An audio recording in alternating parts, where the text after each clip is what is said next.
ग्रंथ श्री गजानन विजय अध्याय 11। श्री गणेशाय नमः।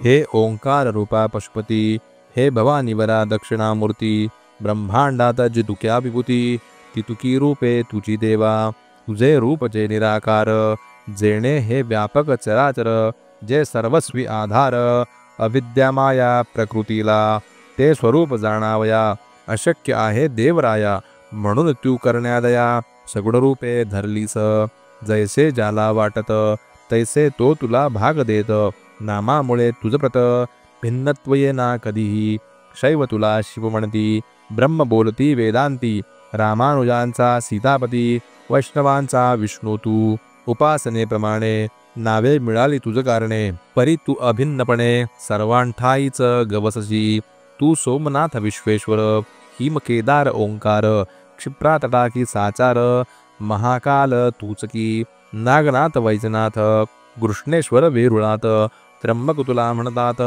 गोदावरीच्या तटागी तू भीमाशंकर, मल्लिकार्जुन रामेश्वर, तू गोकर्णरूपी शंकर, तू महादेव शिंगणापुरी, त्या अवघ्यान कारण असो माझे साष्टांग नमन, माझ्या त्रितापांचे हरण शीघ्र करी दीनबंधो, देवा तुम्ही कुबेराला क्षणात धनपती केला, मग माझ्याविषयी काहो पडला कष्ट तुम्हासी गिरिजापते, बाळकृष्णाच्या सदनासी समर्थ आले दुसरे वर्षी, त्या बाळापुरासी दासनवमी कारणे, सुकलाल बाळकृष्ण, या बाळापुरा लागून निस्सीम भक्त होते दोन, त्यांची सरी न ये कोणा, त्यावेळी बरोबर होते पाटील भास्कर, बाळाभाऊ पितांबर, गणू जगदेव दिंडोकार, उत्सव दासनवमीचा सांग झाला तेच साचा, दैवयोग भास्कराचा तेथेच आला ओढवून, एक कुत्रे पिसाळलेले भास्करा येऊन चावले, तेने लोक इतर भ्याले, म्हणती आता हा पिसाळलेल, उपाय अवघे व्यावहारिक, भास्करासी केले देख, कोणी म्हणती निशंक, डॉक्टरा धाडा बोलावणे, भास्कर म्हणे ते अवसरी, वैद्याची ना जरूर खरी, माझा डॉक्टर आसनावरी बैसला आहे गजानन, त्याचकडे मजला न्यावे, वृत्त अवघे कळवावे, ते सांगतील ते ऐकावे, आपला हे का करू नका, गजाननांचे समोर आणिला पाटील भास्कर, बाळाभाऊने समाचार अवघा समर्थांस श्रुत केला, तो अवघा ऐकून महाराज बदले हसून, हत्या वैर आणि ऋण हे कोणासी चुकेना, सुकलालच्या गाई ठाई द्वाडपणा तो होता बाही, तो या भास्करे लवलाही शेगावी दवडला, ते तिचे द्वाडपण कुत्ते येथे झाले जाणं, तेच चावले येऊन या पाटील भास्कराला, तिचा हरण्यात द्वाडपणा, म्हशी याने केली प्रार्थना, इचे प्यावया दूध जाणा, ऐसा भास्कर मतलबी, दूध पिता वाटेल गोड, आता कारे चालले जड, नको ठेवूस पडदा आड, वाचवू का मी सांग तुला, हे कुत्रे निमित्त झाले, तुझे आयुष्य मुळीच सरले, आता पाहिजे प्रयाण गेले, तू या सोडून मृत्यूलोका, जरी इच्छा असेल म्हणी वाचण्याची तुझ लागुनी, तरी तुझे मी यापासून रक्षण वेड्या करीन, परी ती होईल उसनवारी, जन्म मृत्यूची बाळा करी, या अशाश्वताच्या बाजारी, देणे घेणे चालते, बोल आता झडगर, काय तुझा विचार, ऐसी कधी ना येणार, पर्वणी ती जाण तुला, भास्कर बोले त्यावरी, मी अजाण सर्वतोपरी, जे असेल अंतरी आपल्या तेच करावे, लेकुराचे अवघे हित माता एक ते जाणत, ऐसे एका अभंगात श्री तुकोबा बोलले, मी आपले लेकरू म्हणून विनंती कशास करू, तू अवघ्या ज्ञानाच सागरू, अवघे काही कळते तुला, ऐसे एकता भाषण संतोषले गजानन, खऱ्या प्रति समाधान खरे बोलता होतसे, कोणी म्हणाले गुरुराया भास्करसी वाचवा सध्या, त्या कुत्र्यापासून या तो आपला भक्त असे, महाराज म्हणती त्या कारण हेच तुझे अज्ञान, अरे वेड्या जन्म मरण हीच मुळी भ्रांती असे, जन्मे न कोणी मरे न कोणी, हे जाणावया लागुनी, परमार्थाचा उपाय जाणी शास्त्रकारे कथन केला, त्याचा उपयोग करावा, मोह समूळ सोडावा, प्रारब्ध भोग भोगावा, निमुटपणे हेच बरे, संचित प्रारब्ध क्रियमाण, हे भोगल्या वाचून याबद्ध जीवा लागून, सुटका होणे मुळीच नसे, पूर्वजन्मी जे करावे ते या जन्मी भोगावे, आणि ते भोगण्यासाठी यावे, जन्म हा सिद्धांत असे. या जन्मी जे करावे ते पुढच्या जन्मास उतरावे असे किती सांगावे. फेरजन्म मृत्यूचे पूर्वजन्मीचे उर्वरित भास्कराचे न उरले सत्य. तो अवघ्यापासून झाला मुक्त, मोक्षास जाया कारणे. म्हणून आग्रह करू नका, मार्ग त्याचा अडवू नका. काय भास्करा सारखा भक्तराणा जन्मे पुन्हा, पूर्वजन्मीचे याचे वैरी कुत्रे होते निर्धारी. म्हणून ते या बाळापुरी चावते झाले भास्करास. त्याने अवघा आपुला डाव येथे साधिला, तैसा जरी शेष उरला द्वेषमनी भास्कराच्या, तरी तो त्याचा द्वेष कारण पुढील जन्मास कारण होईल भास्करास. दावा आपला उगवावया म्हणून पूर्वजन्मींचे वैर सरले, आता न काही शेष उरले. या भास्कर कारणावले अवघ्या उपाधी निरसल्या. आता मी इतकेच करीतो, 2 महिने वाचवितो, याला न पिसाळू देतो श्वानविषापासून. ते न मी केले जरी हा जन्मास येईल पुन्हावरी. 2 महिने भूमीवरी उरले आयुष्य भोगावया. ऐसे ज्ञान ऐकले ते कित्येकास नाही पटले. मात्र बाळा भाऊ आनंद रे त्या बोधा ते ऐकुनी. भास्करा तू धन्य धन्य, संत सेवा केलीस पूर्ण. चुकले तुझे जन्ममरण, काय योग्यता बानू तुझी. ऐसा प्रकार झाल्यावरी मंडळी आली शेगाव नगरी. भास्कर बोले मुजरोत्तरी महाराजांच्या भक्तगणा. बाळापूरची हकीकत सांगे प्रत्येका इत्तमभूत. माझी विनंती जोडून हात, हीच तुम्हा भास्कर म्हणे. महाराज लाधले शेगावा, याचा विचार करावा. या कीर्तीचा अमोल ठेवा, सांभाळा स्मारक करून. त्यांना स्मारकाची जरुरी नाही, ते पुढीलांसाठी बाई. ते स्मारक साक्षी देई त्यांच्या अमोल साधुत्वाची. पहा आळंदी ज्ञानेश्वर समर्थ सज्जनगडावर पवित्र केले देहूनगर. त्या तुकोबारायाने त्यांची स्मारके त्या त्या ठाया ठेविली भव्य करून या. तोच पथ अनुसराया तुम्ही झटावे मनापासून. ऐसे प्रत्येका सांगत भास्कर राहिला निवांत. परी त्याच्या मनात ऐसे आले एकदा, हे मला हो हो म्हणती माझी एकूण विनंती. परिशंका येत चित्ती हो म्हणण्याची यांची मला. त्याने एकदा ऐसे केले, अवघ्या लोकास मिळविले. एका ठाई मठात बले महाराजांच्या अप्रोक्ष. बंकटलाल पाटील हरी मारुती चंद्रभान कारभारी, जो खंडूजींच्या दुकानावरी होता कारभार करीत. श्रीपतराव बावीकर, ताराचंद साहुकार आणि मंडळी होती तर नावे कुठवर सांगावी. मिळून यात लोकांना भास्करे पदर पसरला. माझा आधा संबंध उरला 2 महिनेच तुमच्याशी. माझ्या मनी ऐशियास समर्थांचे स्मारक खास. भव्य भावे वराडास या शेगावा माझारी. तुम्ही हे करतो म्हणा, तेने आनंद माझ्या मना. होऊन सुखे करीन गमना, मै वैकुंठा कारणे. संत सेवा कधीही अनाठाई जाणार नाही. इच्छा जयाची ज्या ज्या होई, ती संत पुरविती. स्मारक ऐसे करावे, अवघ्यांनीच वाखाणावे. पाहून त्या डोलावे, प्रत्येकाने आपल्या मनी. ऐसेच स्मारक करण्याची शपथ वहा समर्थांची. ही विनंती अखेरची माझी ती मान्य करा. ते अवघ्यांनी कबूल केले, भास्कराचे स्थिरावले. या योगे ते चित्त भले, रुखरुख मनाची संपली.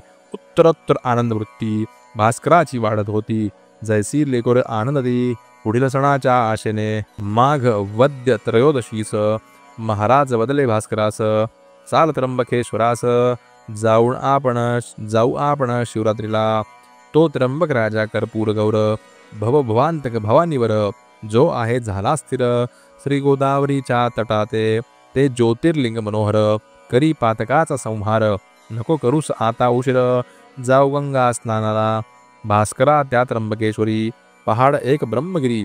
जेथे औषधी नानापरी बहुसाल असती उगवलेल्या. त्या ब्रह्मगिरीवर स्थित आहेत पहा गिहिनीनाथ. त्यांना आहे अवगत गुणधर्म औषधींचे. वेड्या कुत्र्याच्या औषावरी तेथे औषधी आहे खरी. तिचा उपयोग सत्वरी करून पाहू येदवा. भास्कर म्हणे गुरुनाथा, आता औषधी कशा करता. तुमची आहे अगाध सत्ता, औषधीहून आगळी. आपल्या कृपेने भले विष बाळा पुरीच निमाले. आयुष्याचे आहेत उरले 2 महिनेच आता की. म्हणून वाटे मजबरती शेगावीच राहू गुरुमूर्ती.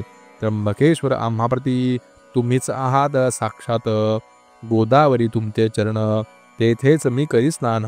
अन्य तीर्थांचे प्रयोजन मला ना आता राहिले. ऐसी एकदा त्याची वाणी. समर्थ बदले हासुनी, जे जरी खरे जाणी तरी तीर्थ महिमा मानावा. चाल नको करू उशीर, पाहू तो त्र्यंबकेश्वर. बाळा भाऊ पितांबर, यासई घे बरोबरी. मग ती मंडळी निघाली शेगावून भली. शिवरात्रीच येती झाली त्र्यंबकेश्वरा कारणे. कुशावरती केले स्नान, घेतले हराचे दर्शन. गंगाद्वार जाऊन पूज केले गौतमीचे. वंदिली माय निलांबिका, देवी गहिनी नाथ देखा. तेथून आले नाशिका, गोपाळदासास भेटावया. हा गोपाळदास महंत, काळ्या रामाच्या मंदिरात धुनी लावून द्वारात. पंचवटीच्या बसलासे राम मंदिरासमोर. एक पिंपळाचा होता पार, शिष्यांसहित साधूवर. तेथे जाऊन बैसले. गोपाळदासास आनंद झाला. बोलले जवळच्या मंडळीला, आज माझा बंधू आला. वराडातून गजानन, जा घ्या त्याचे दर्शन.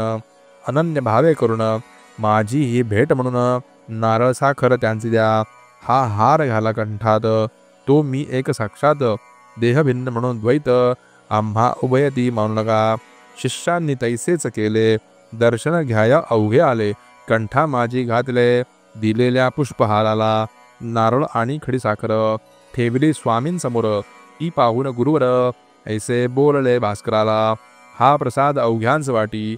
परिण होऊ देई दाटी, माझ्या बंधूंची झाली भेटी. आज या पंचवटीत माझे येथील काम झाले. आता नाशकाचे राहिले, म्हणून पाहिजे तेथे गेले. धुमाळ वकिलाच्या घरा महाराज आले नाशिकात. लोकदर्शना जमले बहुत, बारीक सारीक गोष्टी अमित. तेथे असता झाल्या त्या अवघ्या सांगता. विस्तार होईल उगीच ग्रंथा, म्हणून देतो संक्षेप आता. त्याची क्षमा करावो.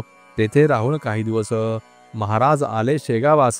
तो अडगावी नेण्यास झामसिंग पातला. त्याने आग्रह केला फार, समर्थ दिले उत्तर. रामनवमी झाल्यावर येऊ आम्ही अडगावा. आता तू जावे परत, उगान पडे आग्रहात. झामसिंग मुळीच भक्त, निस्सीम होता समर्थांचा. तो आला वैसा परत गेला आपल्या त्या अडगावाला. पुन्हा श्रोते येता झाला रामनवमी सह शेगावी. उत्सव करून शेगावात समर्थांना शिष्यांसहित आला घेऊन अडगावात. हनुमान जयंती कारणे अडगावी असता समर्थ स्वारी. चमत्कार झाले नानाबरी, एके दिवशी 2 प्रहरी. भास्कर लोळविला फुपाट्यात, छातीवरी बैसून. भास्करा केले ताडन, लोक पाहती दुरून. परिजवळी कोणी जाईना, बाळा भाऊ जवळ होता. तो म्हणाला सद्गुरुनाथा, भास्करासी सोडा आता. बेजार झाला उन्हाने, तई म्हणाला भास्कर, बाळा भाऊ न जोडा कर. माझा हा साक्षात ईश्वर, काय करील ते करू दे. लोकांसी वाटती चापट्या दिल्या, मला होतात गुदगुल्या. अनुभवाच्या गोष्टी भल्या, अनुभवीच जाणती. पुढे घेऊन भास्करासी महाराज आले बिरळासी. त्या आडगाव ग्रामासी उतरलेल्या ठिकाणास बाळा भाऊस बोलले, अवघे आता 2 उरले. भास्कराचे दिवस भले, पंचमीला जाईल तो. आज मी जे केले कृत्य ताडनाचे रानात, ते का हेतूच व्रत आले असेल कळोनी. तुझला या भास्करांनी माराविले होते छत्रींनी. शेगावी माझ्या करांनी ते आहे का ध्यानात. ते क्रियमाण नासावया, त्यास मी मारले ते ठाया. ह्या एकाच गोष्टी वाचून या, अन्य नव्हता हेतू काही. उत्सव पूर्ण झाल्यावर त्या अडगावींचा साचार. काय घडला प्रकार तो आता परियसा. उत्सवाचा काला झाला, वद्य पंचविवस आला. एक प्रकार दिवसाला, समर्थ म्हणती भास्करासी, भास्करा तुझे प्रयाण आज दिवशी आहे जाण. पद्मासन घालून पूर्वाभिमुख वैसावे. चित्त अवघे स्थिर करी, चिठ्ठी साठवा बाहरी. वेळ आली जवळ खरी, आता सावध असावे. इतर जना कारण म्हणू लागले करा भजन. विठ्ठल विठ्ठल नारायण ऐसे उच्च स्वराने. हा तुमचा बंधू मला, जातो आज वैकुंठाला. त्याच्या करा पूजनाला, माळबुक्का वाहून. भास्करे घातले पद्मासन, नासाकडे दृष्टी ठेवून. वृत्ती अवघ्या केल्यारीन, अंतर्मुख होऊन या. भक्त भास्करा पूजिती, माळा बुक्का वाहती. ते कौतुक पाहती, समर्थ दूर बैसून. भजन झाले एक प्रहर, माध्यान्नीस आला दिनकर. महाराजांनी हर हर शब्द केला मोठ्याने. त्या सरसा प्राण गेला, भास्कराचा वैकुंठाला. संतांनी हाती धरले त्याला, तो पाहुणा हरीचा. लोकपुस्ती महाराजास कोठे करणे समाधीस, या भास्कराच्या शरीरास कोठे न्यावे ठेवावया. समर्थ अवघ्यास सांगती, द्वारकेश्वर जो पशुपती, ज्याच्या सन्निध आहे सती, तेथे ठेवा भास्कराला. ऐसी आज्ञा होता क्षणी विमान बांधिले लोकांनी, केळींचे खांब लावणी चहू बाजूस विबुध हो.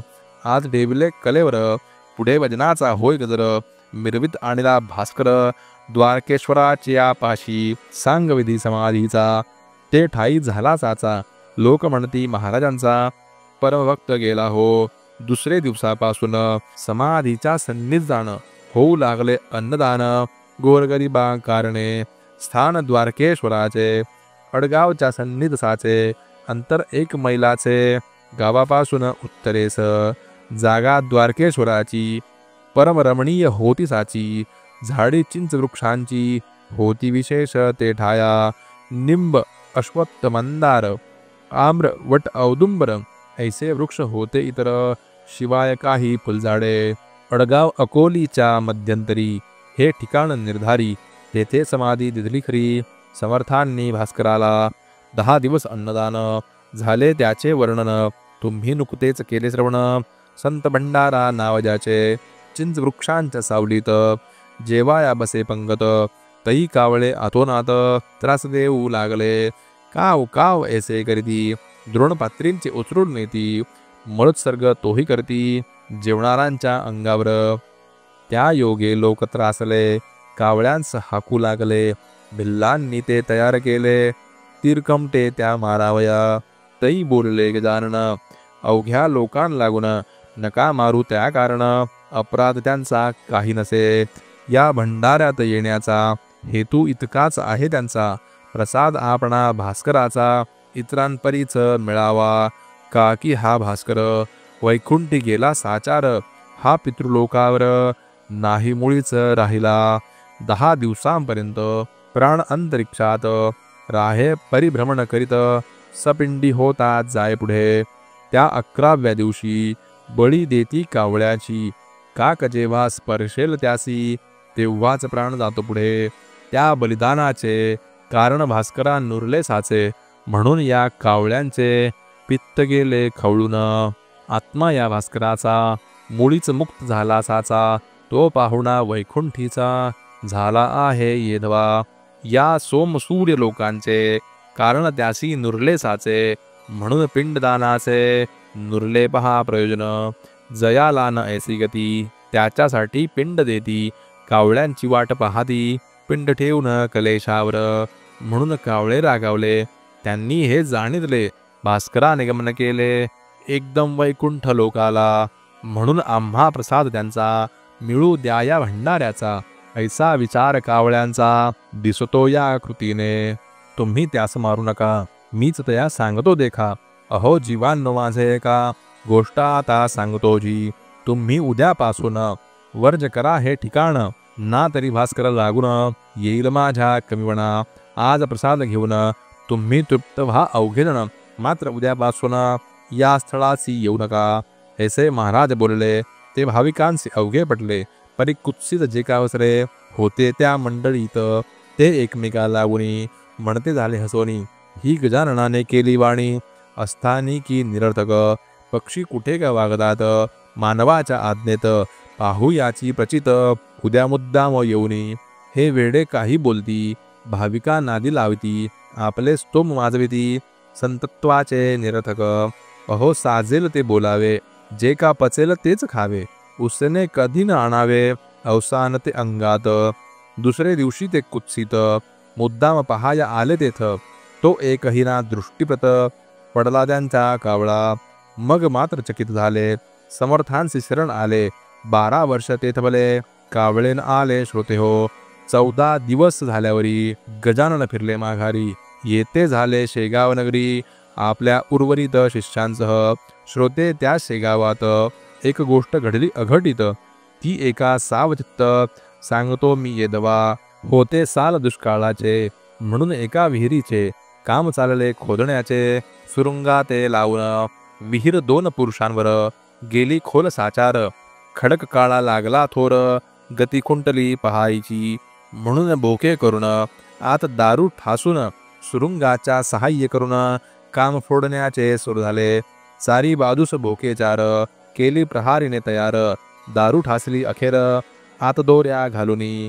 एरंड पुंगळ्या पेटवून सोडल्या चारी दोऱ्यांतून. तो मध्येच बैसल्या अडकून दोऱ्यांची या गाठीवरी. पुंगळी खाली जाईना, दारूस विस्तव लागेना. पाणी दम धरीना, आले जवळी सुरुंगाच्या. तै कामावरचा मिस्त्री विचार करी अंतरी. सुरुंगास लागल्या वारी, सुरुंग वाया जाईल की. म्हणून गणू जवऱ्याला मिस्त्री तो बोलला, तू उतरून विहिरीला. पुंगळ्या तोड्या सरकीव आणि तू येई लवकर वरी. पुंगळ्या जातील तोवरी, 12ची या शेजारी. म्हणजे काम होईल त्या पुंगळ्या सरकवण्यासी. कोणीन दजे जावयासी. म्हणून या गणू जवऱ्यासी मिस्त्रीने दटाविले. काय करी तो बिचारा, दारिद्र्य होते ज्याच्या पदरा. त्याच्यावरी चाले जोरा, यज्ञास बळी बोकडाचा. या गणू जवऱ्याची निष्ठा समर्थांवरी साची. आज्ञा होता मिस्त्रीची, गणू आत उतरला. एक पुंगळी सरकविली, ती तात्काळ तळा गेली. दारूगती जाऊन भिडली, गणू आत सापडला. दुसरीच जो घाली हात, पुंगळी सरकवण्याप्रत. तो पहिला सुरुंग उडाला सत्य, मग काय विचारता. गणू म्हणे विहिरीतून, समर्था ये धावून. माझे आता रक्षण, तुझ्या विण कोण करी. विहिरी माझी धुराचा, डोंब झाला होता साचा. दुसरा सुरुंग पेटण्याचा, अवधी उरला थोडका. तो गणू जवऱ्या भली, कपार हाती लागली. त्या कपारीत बैसली स्वारी गणू जवऱ्याची. एका मागून एकांनी पेट घेतला सुरुंगांनी. उडाले सुरुंग ऐसेतिनी, दगड अपार निघाले. लोक जे का होते वरती, ते बोलले ऐशारती. बहुधा मिळाली असेल मुक्ती, विहिरी माझी गणूला. छिन्न भिन्न शरीर झाले असेल साचार. डोकावुनी पाहती नारी नर, आत गणू जवऱ्याला. तो कोठे दिसेना, जनांच्या नाना कल्पना. दगडाप्रमाणे गणू जाणा, उडाला असेल बाहेर. त्यांचे आसमंत भागात, कोठे तरी असेल प्रेत.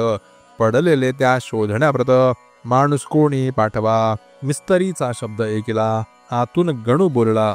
अहो मिस्त्री नाही मेला, गणू आहे विहिरीत. गजाननांच्या कृपेनी मी वाचलो या ठिकाणी. बसलो आहे दडोनी, या पहा कपारीत. परी कपारीच्या तोंडाला धोंडा एक मोठा पडला. त्यामुळे बाहेर मला येता येत नाही की. गणूचे शब्द ऐकले, लोक अवघे आनंदले. लोक खाली उतरले, तो धोंडा काढाव्या. 10-5 जणांनी धोंडा सरकविला पहारींनी.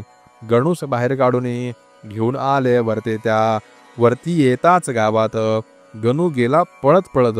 समर्थांच्या मठात दर्शन त्यांचे घ्यावया. गणू दर्शना येता क्षणी, बोलले त्या कैवल्यदानी. गण्या कपारीत बैसोनी, किती धोंडे उडविलेस. त्यात मोठा धोंडा तुला रक्षणास येऊन बैसला. कपारीच्या तोंडाला म्हणून तू वाचलास. पुन्हा ना ऐसे साहस करी. पुंगुडीवरून सुटल्या परी, मध्येच तिला जाऊन करी. कशाही प्रसंगी धरू नये. जा तुझे गंडांतर, आज निमाले साचार. गणूप्रती पहाया इतर, लोग आले गावीचे. गणू म्हणे सद्गुरुनाथा, सुरुंग चारी पेटता. तूच मला देऊन हाता, कपारीत बैसविले. म्हणून मी वाचलो, तुझे पाय पहाया आलो. ना तरी असतो मेलो, विहिरी माझी गुरुराया. ऐसे गजानन कृपेचे, महिमान आहे थोरसाचे. ते साकल्ले वर्णन्याचे, मसीनाही सामर्थ्य. श्री दास गणो विरचित, हा श्री गजानन विजय नामे ग्रंथ. अल्हादावो भाविकांप्रत, हेच इच्छी दास गणो. शुभम भवतु. श्री हरिहरार्पणमस्तु. श्री गजानन विजय ग्रंथस्य 11ोऽध्यायः.